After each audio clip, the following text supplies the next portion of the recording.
Jamie has been working with us for years, you know, since he was a young lad. It's decades, yeah, with Jamie. Over the years, he's become more and more important, more and more instrumental in the sound, you know.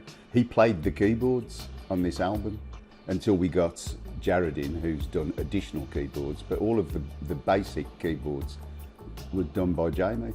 Plus, you know, there's stuff that he'd done of his dad. That was Jamie's labour of love, I guess. When he knew that we were doing a re-record of some of the classics, he went and found live performances of his dad's and spun them into the recordings we've just done, so that, you know, it kept the flavour of Brian in the numbers, and the sound is unmistakably Brian.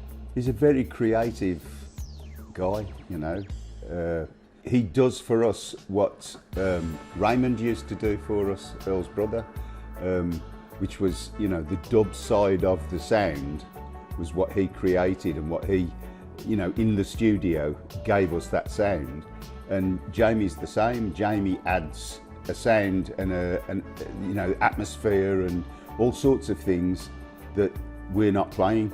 You know, it's stuff that happens in the studio. He's become, you know, very much a part of our sound.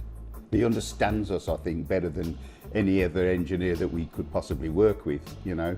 We produce our own records anyway, so we don't work with a producer, but he's as close to a producer as we've got, you know. He co-produces with us, and he's very much part of, you know, the end result of a UB40 record. If it was somebody else that, you know, somebody who you were just normally working with, a normal producer, they may clock off at 5 o'clock, do you know what I mean? Jamie doesn't do that at all.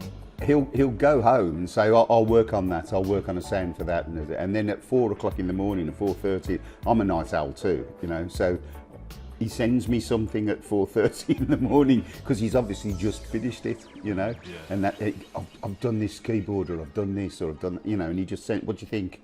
You know, he's constantly working, and as he says, his heart's in it.